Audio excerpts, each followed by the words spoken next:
This episode is brought to you by Olive and June. And I'm a brand new fan of Olive and June because we're going to be talking about their gel polishes, which we're really excited to get. But prior to even this, like 2 weekends ago, Mats and I were out and he treated me to 2 Olive and June polishes that I painted my toes, and they look so good. I love painting my nails at home. As you know, Olive and June delivers up to 21 days of flawless wear with a high gloss shine that won't chip, lift, or dull. There's no damaging removal thanks to their new peel off base coat and salon speed soak off system. Say goodbye to the drama of gel removal. Olive and June's new gel mani system includes everything you need for a salon quality manicure in one box, and you can customize it with your choice of 6 gel polishes, which breaks down to less than $2 a manicure. There's a custom 5-finger LED lamp and the iconic poppy for easy painting with your non-dominant hand. They also have a high-performance cleaner solution, HEMA-free, 15-free, and always cruelty-free and vegan. I used to be a huge salon manicure kind of girl. Like, I was getting my gel every couple weeks, and I have to say, like, when I stopped doing that, I realized how much more of my life I had back. Yeah, I have to be honest. I used to think that going to get a manicure and pedicure was relaxing, but I don't know what happened in the last few years, but no, it was a sudden shift. It does not feel relaxing anymore. It just kind of feels like I'm being pushed around and I have to leave. And that is why I switched to doing my nails at home. I have to say, I think I'm probably the most excited for the peel off base coat, because that has been like the thing that has stopped me prior to this from getting into doing an at-home gel manicure. Yeah, my nails actually got pretty damaged too because of all the scraping. And I asked him to stop doing that at the nail salon, and they're pretty resistant to that. So I like that I can be at home and, control that myself. I'm also really looking forward to all the shades that they have. They have 60 plus best-selling colors. I'm so excited. CV red is like that, like perfect orangey red, which is like my favorite shade to wear. Visit oliveandjune.com/blame me for 20% off your first Olive and June gel mani system. That's OLIVEANDJUNE.com/BLAMEME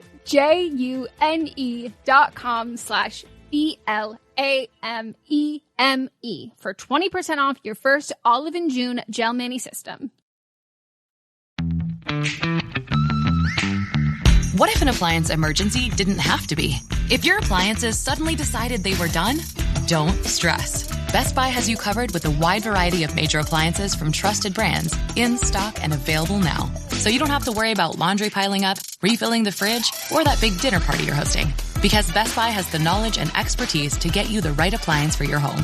Learn more at bestbuy.com. Best Buy. Imagine that. I'm Livy Dunn, All-American gymnast and Viore athlete. When you travel and train as much as I do, you find happiness where you are. On the mat or on the sand, movement and comfort are essential. That's why I live in Performance Joggers by Viore. Made from DreamNet fabric that's made of 89% recycled materials, effortlessly soft and made to move as much as I do. My happiness starts here, in the softest joggers on the planet. Get 20% off your first purchase at Viore.com/Libby. That's VUORI.com/LIVVY. Exclusions apply. Not only will you receive 20% off your first purchase, but enjoy free shipping on any U.S. orders over $75 and free returns. Go to Viore.com/Libby and discover the full versatility of Viore clothing. Exclusions apply. Visit the website for full terms and conditions.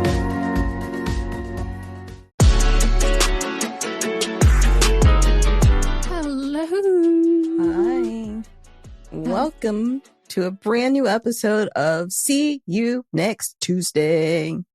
It's Tuesday, and if you're on Spotify, you're seeing us, and if you're anywhere else, you're hearing us. And if you are, on a train and you're not driving the train, or do you drive a train? Is that the word you would use? I think so. Because there's the conductor. There's like that saying about, there's some saying about driving a train. But if you're a conductor, do you not conduct a train? Yes, a person drives a train. They're also known as a train driver, locomotive engineer, engineer driver, train operator. Who's a conductor then? A train conductor manages the overall operation of the crew of the train. So he's Tom Hanks in The Polar Express. No, I haven't seen it to the full He's extent. What's the cruise, the Lido deck? Whatever that joke is about, like, the cruise ship. I think, like, the train conductor is the producer, and then the train driver is the director. Yeah. The train conductor is doing the press, and the train driver made the whole movie. And also, the conductor is front of house versus back of house. That is, it's Abercrombie Greeter versus Stockroom. I don't think it's Stockroom. You don't think so? No, because the Stockroom, I think it's the greeter versus the person at the register. Okay, I was just thinking that, like, we wouldn't get anywhere without the product, the same way we wouldn't get anywhere. But I think that the stalker would be more like the attendants on the train, bringing the things to the people. Okay. Wow. You learn something new every day. Trains are fun. I wish I didn't get all automobile locomotive sick. The last time I was on one, I took a pill and I was fine. Dramamine usually works, but then unfortunately the one that works is the one that makes me drowsy. And then I have slept through the beautiful vistas that I would love to see on the train. Gotcha. I love the aesthetics of the train so much. I take whatever they give me for migraines and the nausea thing. That Zofran? Is what, sure. But yeah. I wonder if I could just take that instead. You probably could. But unfortunately, when I'm on a train, it's usually travel is involved. And already then I'm just with no added assistance, no medical intervention. I'm so constipated when I travel, and I take a Zofran. Oh, I'm talking about just going down to San Diego. Okay, I'm talking about Europe. I'm talking about the Swiss Alps. I'm talking about going around a lake. Like yeah. Oh, well, but you can knock me out for the fucking train to San Diego. I don't give a shit about those vistas. That's you were like scenic route. I was like, okay. No, I'm good. It's tracks and dirt. Like, I'm fine. I don't need to see anything. I don't need one of those viewing boxes. No, but like I always like have like fantasies of doing one of those like train, like cross country, not even cross country, like farther than country, like train trips that you like do a train and you do a boat and you do a boat and it's like never any sort of flying. And you like are able to like see these places through that. And Mott's like wants to do one so bad. And I'm like, I just know that I will make it miserable for everybody involved. Yeah. Unfortunately. Maybe you could make that part of one of his golf trips. Yeah, that's a good point. Because there's a lot of those like in Scotland, and those are some of the places he wants to golf. It can be a him trip. Or he can take some of his buddies. Yeah, but now we have been talking about doing another him doing a Wisconsin one, and then I'll get tossed in a bog, knee deep in some cranberries. Can't fucking wait. That sounds like a dream. I'm just gonna start collecting like weird fucking trips. Yeah, okay. What? Also, I would love to poll the audience, and don't take this the wrong way. If you are a vegan or a vegetarian, I actually don't want your opinion on this. Not because I don't value it, but just because like we are not different. Yeah, we are not aligned. I eat meat, and so like your threshold for like what you are like comfortable with versus not is different than mine. Like we are just different people, and I'm not judging you for your lifestyle choices. Depending on the kind of person you are, you might be judging me. But I would like to hear from my fellow carnivores and meat eaters. How do we feel about going to a place where they let you harvest your own pearls? Is that crustacean abuse? Because I've seen people be like, oh, these are ethically sourced ones where like they don't, I think like, but I don't even know if they're killing them. I have no clue how it works. Like I have no idea about like the life cycle or like, you know, is this like shearing a sheep or not? Because I think it would be fun, but I don't love the idea of killing something that I'm not going to eat. Yeah. That's what it is for me. It's not like that's where I draw the line. The same thing with like fishing. Unless I'm eating it, I don't think it needs to, I don't really think that it needs to die. Agree. So anyways, welcome. I didn't even think about that when I sent it to you. No, didn't cross my mind at all. It wasn't my instinct, but I had like recently seen someone do, like talk about it. Like I end up on lives of them getting like pearls out of oysters like so many times.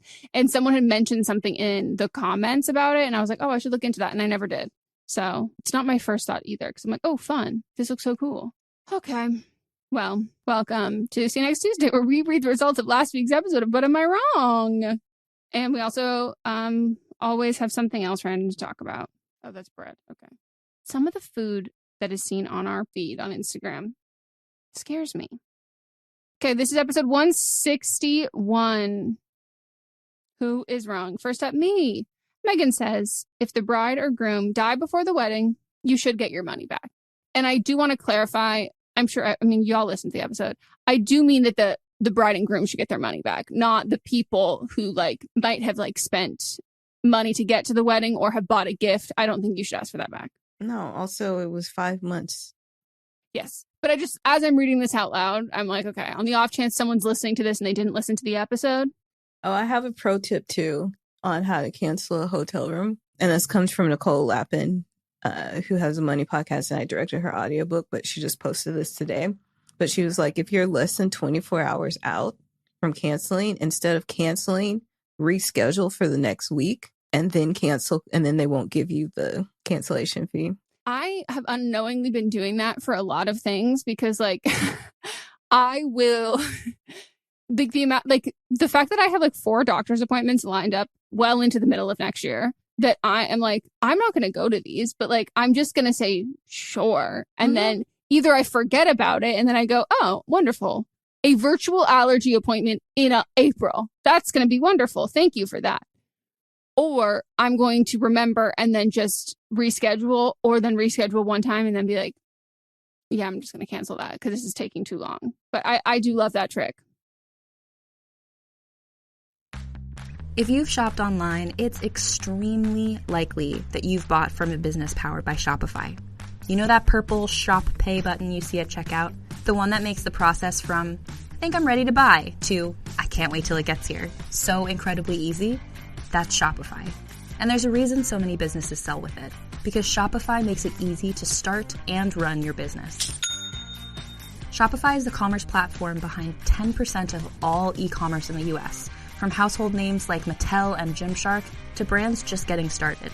It gives you a leg up from the very beginning, with hundreds of beautiful, ready-to-go templates to express your brand style, so you don't have to spend time coding a website. Shopify allows you to tackle all the important tasks in one place, from inventory to payments to analytics and more. Plus, they have built-in marketing and email tools to help find and keep new customers, so you can easily spread your brand's word. And did I mention that iconic purple Shop Pay button that's used by millions of businesses around the world? It's the reason why Shopify has the best converting checkout on the planet. Your customers already know it, love it, and actually use it. If you want to see less carts being abandoned, it's time for you to head over to Shopify. Sign up for your $1 per month trial and start selling today at shopify.com/realm. Go to shopify.com/realm. Shopify.com/realm. Fall is my favorite time of the year, and whenever it comes around, I'm making sure I'm bringing out my softest blankets, I'm making my favorite soups, really any excuse to use my immersion blender, and just generally making small adjustments in my day-to-day life to reflect the coziness and inherent transitional nature of the season. I love switching things up this time of the year, and that can include updating your makeup look. From a simple just gotta get out the door routine to festive fall glam or maybe even a Halloween look, Thrive Causemetics is your go-to for completing any fall look. Plus, every product is 100% vegan, cruelty-free, and made with clean, skin-loving ingredients that work with your skin, not against it.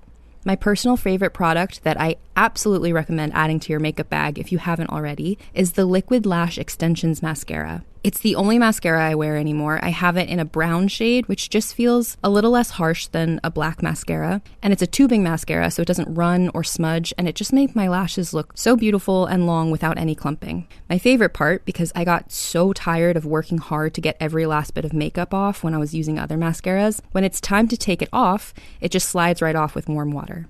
And something I love about Thrive Causemetics is that purchasing their products does more than enhance your own glow. With every purchase, Thrive Causemetics makes a donation to numerous causes, and they've given over $150 million in product and cash donations to more than 600 giving partners, so it really is beauty with purpose. Whether you're doing a total overhaul or just making the tweaks in your life to feel in line with the season, complete your fall look. Go to thrivecausemetics.com/thrive for an exclusive offer of 20% off your first order. That's Thrive Causemetics, CAUSEMETICS.com/thrive.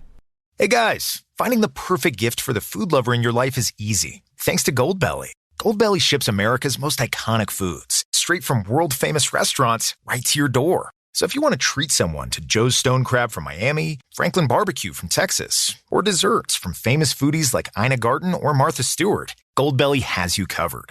Just go to goldbelly.com and for a limited time, get 20% off your first order with promo code GIFT. That's promo code GIFT. Oh, yeah. So 7% said I was wrong. 93% said I was not wrong.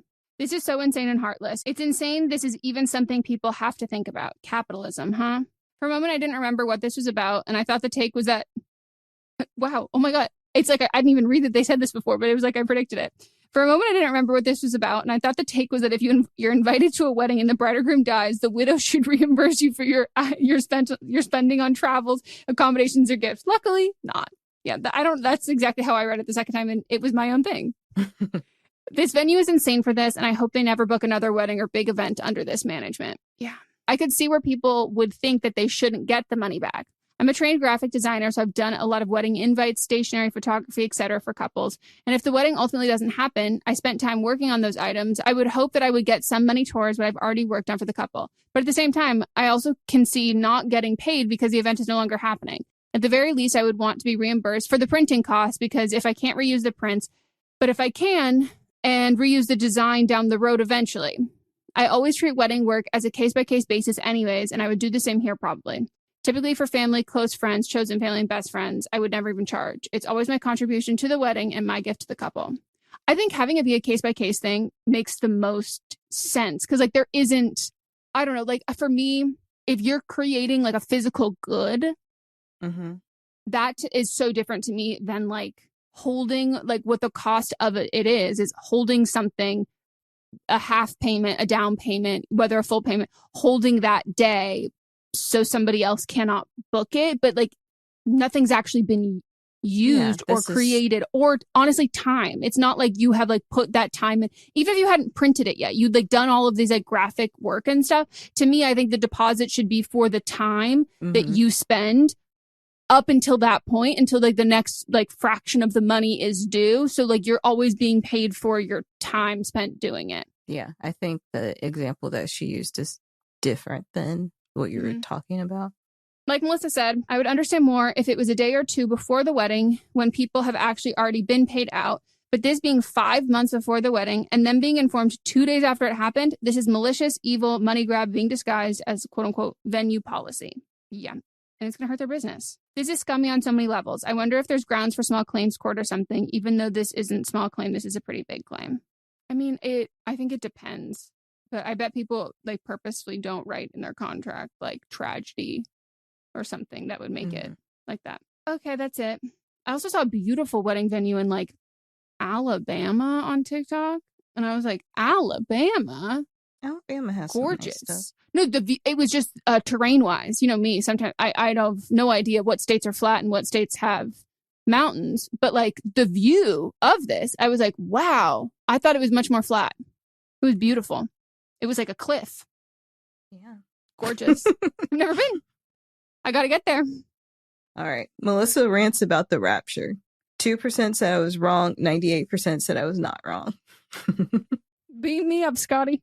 Someone said at this point, the American twisting of Christianity is just embarrassing. It didn't start in America. This particular rapture thing started in South Africa, and he has spread his news elsewhere. And he also said that he got it wrong because the calendar that Jesus follows is not the same calendar that we follow today. So it doesn't actually happen for, I think he said, another couple years. But I do love that, you know, he essentially said Jesus is operating on iOS 1 and like we're so much farther along. But I did see a hilarious comment that said, Jesus doesn't know. Okay. Okay. Another person said, the fact that Christians, said in quotes because actual Christians don't act like this, will preach about not listening to false prophets and only believe in the word of God when it literally says that no man can predict when Jesus is coming back. And then they go off and do shit like this. This is so crazy to me. That's why I think it's okay to fuck with these people. I saw a TikTok where a girl blew horns across the street from her super religious neighbor's house to scare them. And I wish I would have had that same opportunity. Yeah. I also think like, and this is again from an outside perspective, but when it's like, oh, you can't listen to the music, the devil is like in this, like, do you know what I mean? Like, loose. That's what I'm saying. Like, there's like, it's like all of this like subconscious thing. And I was like, but like the devil has nothing to do with this person who's telling you something that's like not actually, do you know what I mean? Like, I was just like, okay, this feels very much picking and choosing what is of Satan and what is of God. Yeah, exactly. Someone else said, I was kind of hoping it would happen so we could have some fucking peace. Sorry, I wouldn't be here anymore, though. So I would. Don't worry about it. You got me down here, baby. Another person said, not believing your kids are good enough to get raptured is wild, but it really says a whole lot more about you as a parent. Mm-hmm. And that's it. Okay. Then we have writer number 1. Are they wrong for believing in leagues? 72% said the writer is wrong. 28% said the writer is not wrong. I used to strongly relate to this writer. I very much felt like the ugly duckling friend, but time and confidence got better. Honestly, fake it till you make it. Also, just wait for that prefrontal cortex to click, and suddenly you are like, damn, I am desirable. Also, therapy. It really helped me feel like I was a desirable person, but putting actual words into why I didn't for so long, but sending this writer the best vibes. Leagues are BS. You don't even know these people, so you can't possibly tell from a distance if they're cool or just an asshole. People are tricky sometimes. Wrong unless they suck, are a cheater, abuser, etc. Then I think leagues exist, and they are the bottom tier of the leagues. Yeah, I guess that's true. I guess it's more like categories. Maybe the issue in the leagues is that they need to... I'm addicted to this response. Maybe the issue in the leagues is that they need to switch sports, a.k.a. kiss a sis. That is the phrasing of that. That's hilarious. Kiss a sis is so funny to me. Yeah, that's very funny. Well, and also like I'm thinking of immediately, I'm like, oh yeah, League of Their Own. Very lesbian coded movie. Also, a lot of lesbians in the movie. Like, and sports, softball, baseball. Yeah. It sounds like the writer should work on their self-worth. As they said, something like, quote unquote, if someone is interested in me, that's their red flag, so I can't be interested in them. Yeah. She sounds like me, but I figured out I'm asexual, so it's all good.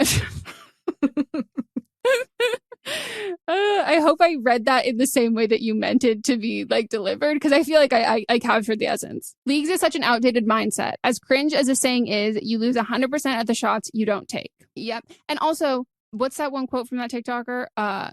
The hard, but like men do it. Men do it. I'm mixing up the Legally Blonde. Like what? Like it's hard. Yeah. What? Like it's hard. I think she said it. Did she? I think that is what she said. What, like it's hard? Men do it? Is it? That doesn't sound right. I haven't seen her for a long time. I know. I follow her. her. Early followers too. Yeah, me too. Or boys do it. And I said, well, how hard can it be? Boys do it. Yeah, how hard can it be? Boys do it. To me, there's also something motivating about spite and the amount of like bottom barrel, just like crusty, horribly morally depraved, icky, yucky men who will like approach you and they're like, yeah, my league. And it's like, oh my God, aghast. I just think that like, why are we letting them? They have zero concept of what these quote unquote leagues are. So maybe leagues are just made up. Mm-hmm.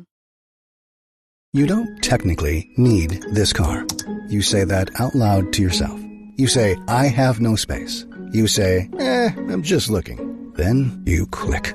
Then you zoom in on photo number 87 and whisper, oh no. Then you text a friend, the one who always enables you. You say to yourself, this is the last one, knowing it is not. You don't need this car. But maybe, just maybe, this car needs you. Bring a trailer. It's never just a car.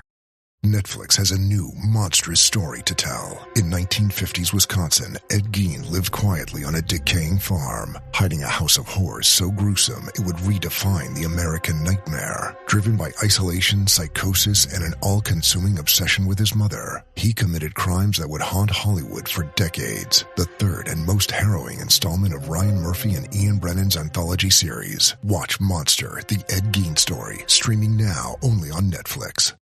There are vampires out there. They're beside you in the darkness, but what people don't understand is that they're not monsters. They're just going to work, living their unlives. But we are a dying breed. Those who came before me, they are fearful and are not content to sit back and just disappear. And they'll do anything to fix that.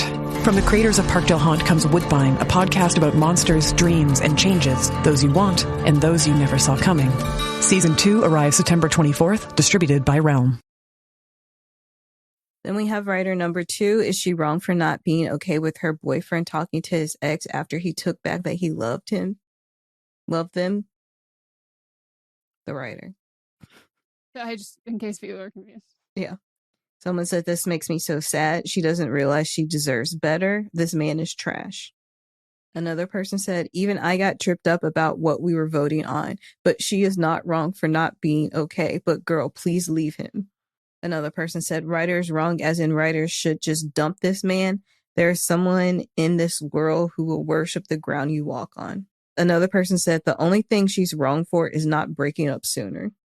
Someone else said she's wrong for staying with a man who said, I love you, and then took it back. Yeah. Another person said she's wrong for still dating this man. That happened on The Nanny. Mr. Sheffield said, I love you, and then he took it back. Then they ended up getting married. But Melissa, that is cut fiction. That That out. is fiction. That is fiction. No, can't joke with these kids. Another person said, writer is wrong for not breaking up with this man.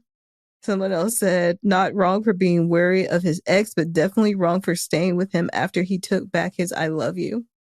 A person said, hey, you need to leave him like one retracted I love you ago. Someone else said, dump him, boy, bye. Someone else said, leave that man. Another person said, I wish they had given us the timeline. Weird as fuck. Why would you want to be with someone who would lie and take it back?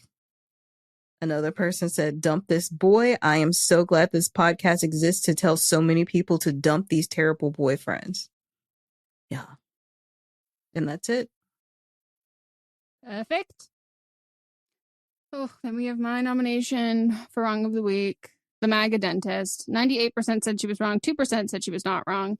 She also has been conducting interviews where she was like, if Jimmy Kimmel's allowed to joke, why am I not? And I'm like, evidently, he was not allowed to joke. Mm-hmm. So also, his joke wasn't something that would take away that is like goes against what you do with your dental license. Yeah. Also, like, he's a late night talk show host. You are a dentist. Mm-hmm. You are a pediatric. Like, that is his job. Your job. You're not doing your job. His job is to make jokes. Making jokes is not your job. No, and it's like as if he made a joke saying that like every day he like runs over 5 PAs with his car. Yes. That would be that's the equivalent. Okay. So that's actually, and like he does it. Like, and he goes, I just ran them over as a joke. And it's like, okay, so no. And it's like, that wasn't on your show. That wasn't relevant to the situation. You just ran somebody over with your car. Like, that's not good. So yeah, that's what she's up to. And also apparently I for some reason thought that I think it's like Skyline Smiles is the dentistry practice she works for, or is her dentistry practice in Santa Clarita. And I for some reason thought it was kind of like a Phoenix Studio, one of those places that's like everywhere and you license it out and or you franchise it out. So like I kind of thought that because like there was like a couple of them, and turns out like Skyline Smiles from Chicago, which by the way makes way more sense as a name for Chicago versus Santa Clarita. No Skyline. Just for everyone who wants to know, there's no Skyline in Santa Clarita. They were like, yeah, so we've actually sent her about 1,000 cease and desist because she keeps using our name and like we have this trademark, this is ours. And we consulted with a lawyer and she hasn't stopped. And the lawyer basically said, well, you know, I don't know how much it's worth it in a case when would be worth it because no one's mixing up your practices. And everyone's like, well, and he goes, so now we are in fact pursuing legal action. Whoa. I was like, yeah, that is affecting your practice. Someone said the way I fielded all of the emails coming in about her since I work at the ADA, every email I was like, yep, report this dentist, but you have to go to their state board. Haha. But I keep getting all these TikTok and Reddit links about her sent to me. So I knew you all would talk about her and I was so ready for this episode. Yeah, somebody sent it on, I think, Friday. And I was like, tune in on Monday because we've already done it.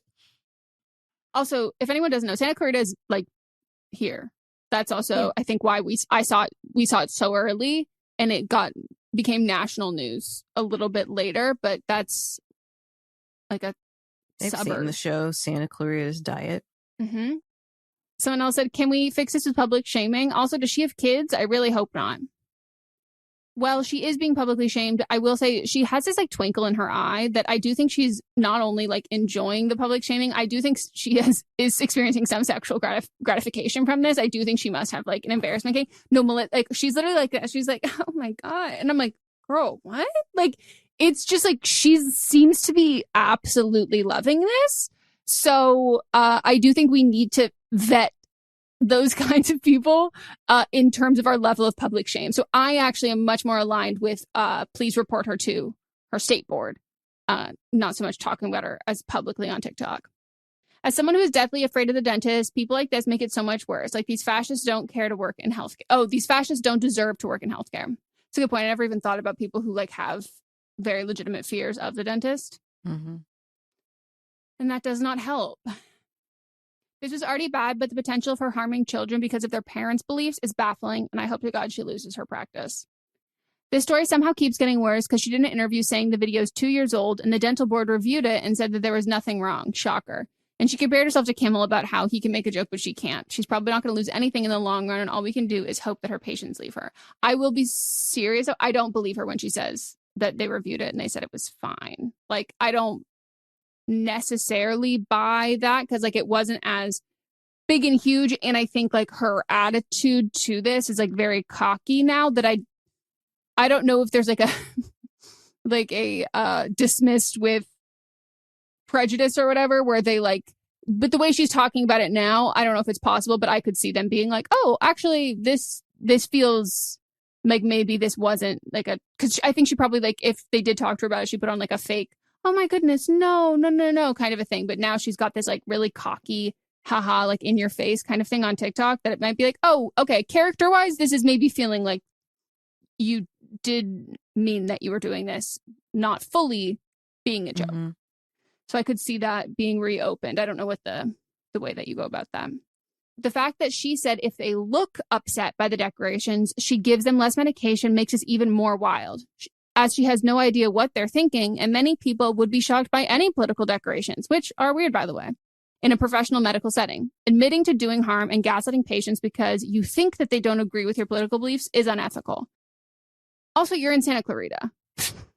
Also, a dentist wearing a hat is just objectively weird.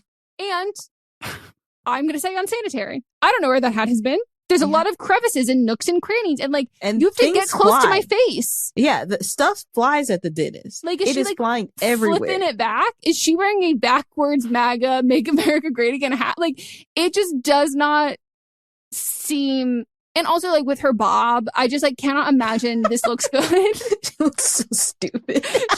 She's in like her like tight ass slutty fake scrubs, a bob, and like a baseball hat, which. The length of her hair is going to make the tight ass hat, if it has to be tight, if you're wearing it during fucking like dental procedure, it's going to make your hair look so fucking crazy. Like it's just not going to be the good look. But also again, she's in Santa Clarita, quite a conservative area. I'm just like, I don't know that you're encountering so many like blue haired leftists there. It tends to be pretty predominantly conservative. Ugh. Wouldn't her not giving patients enough laughing gas be .. illegal? Medical malpractice, surely.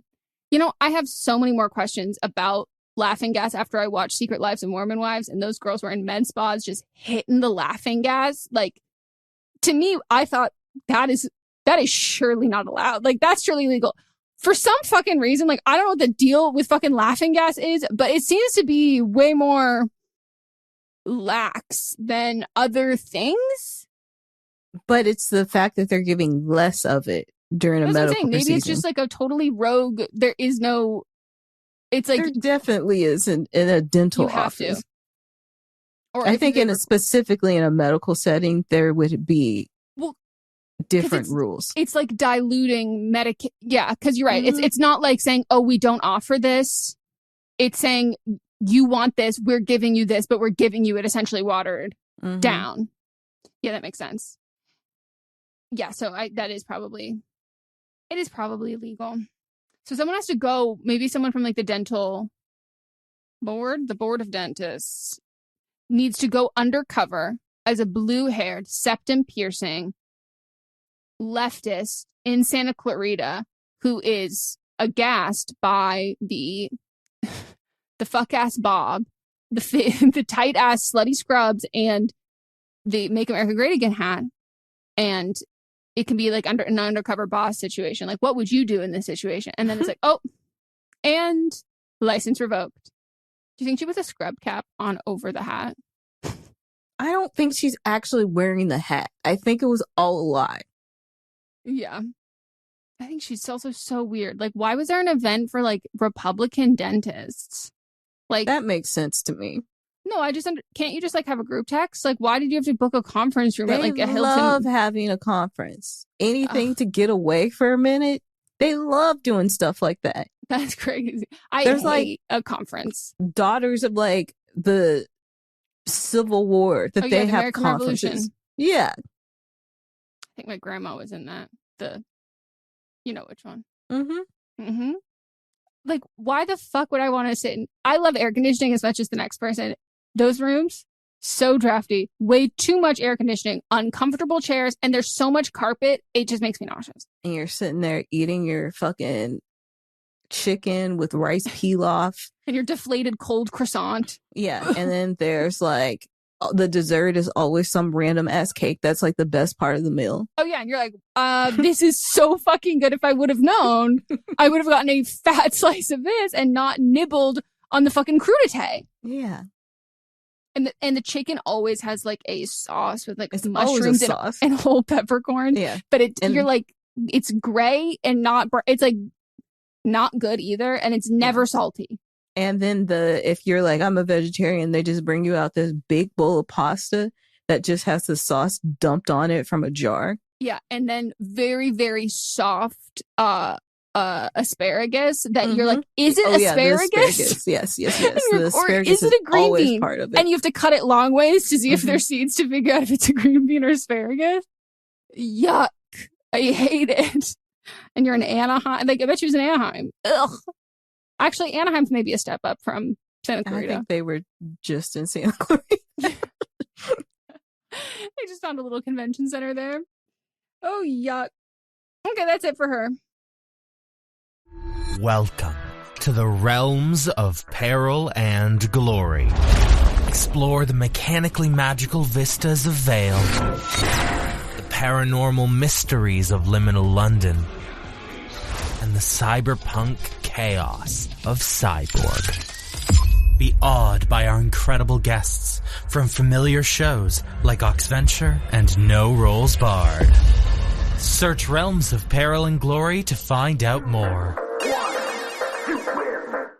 Are you looking for a podcast where you can learn about the juiciest historical events and people, but it really feels like you're just gossiping with your girlfriends over a glass of wine or two? Well, that's why we created Right Answers Mostly, for what you didn't learn in history class, but you really wanted to. I'm your host, Claire Donald. And I'm Tess Palomo. Join us every Monday as we dive into the most iconic people and events and get ready to laugh along the way. We covered all from Titanic to Kris Jenner, Studio 54, Marie Antoinette, even cults and crimes such as Charles Manson and Jonestown, every Monday wherever you listen to your podcast. Because history is just gossip. Follow us at Right Answers Mostly for more.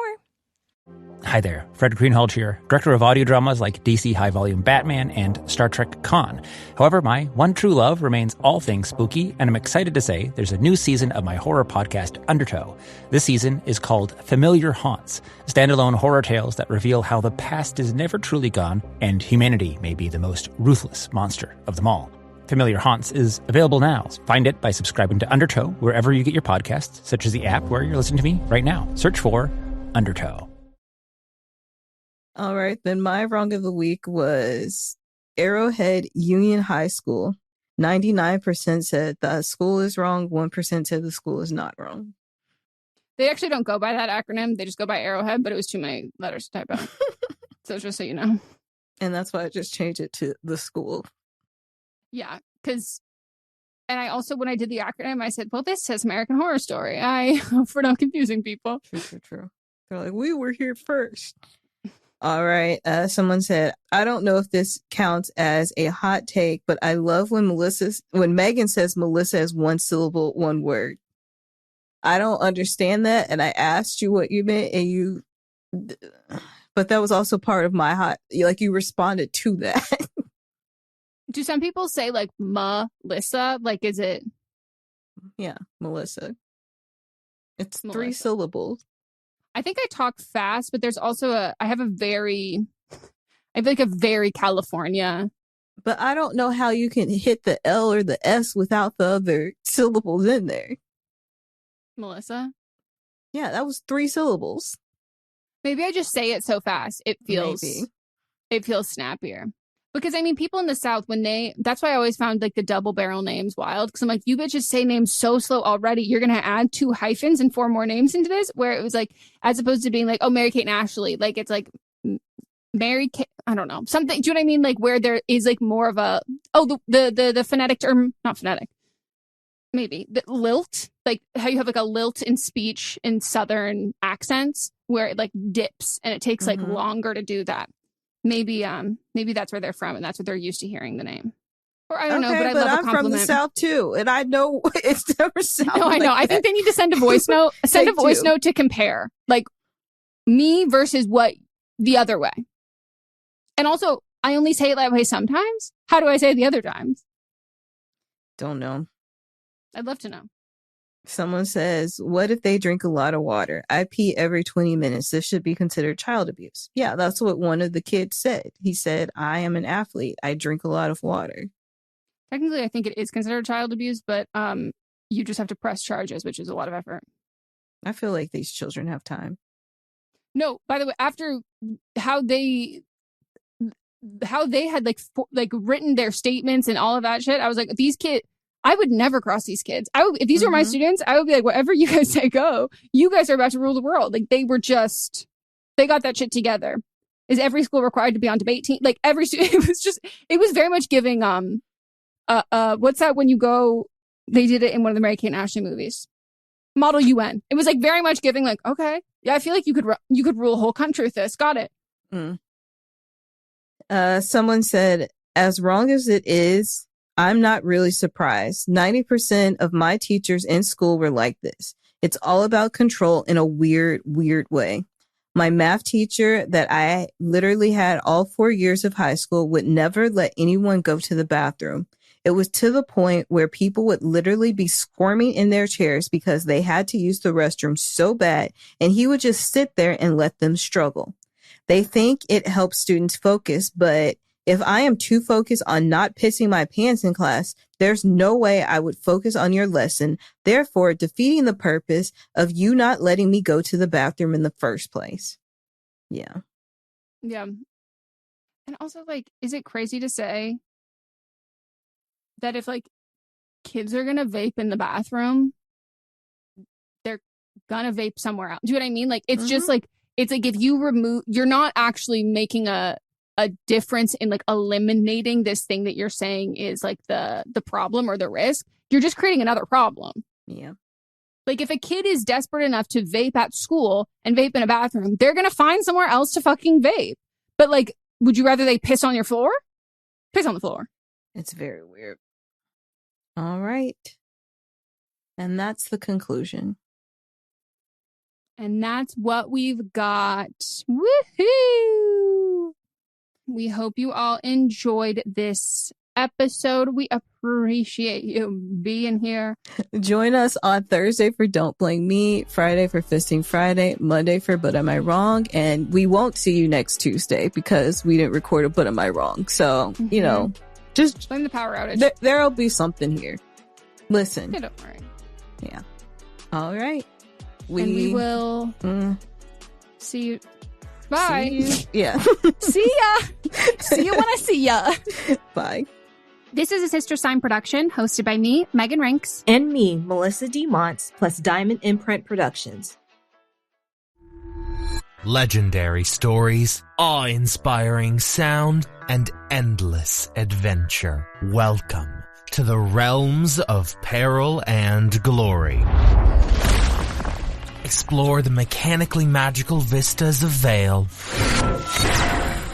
the paranormal mysteries of liminal London, and the cyberpunk chaos of Cyborg. Fall in love with our core cast, or be awed by our incredible guests from familiar shows like Oxventure, Three Black Halflings, and No Rolls Barred. Ignite your imagination and discover the realms of peril and glory today. Go to realmspod.com or search Realms of Peril and Glory wherever you listen to podcasts. From the darkest corners of our imagination comes a game show that's more ridiculous than terrifying.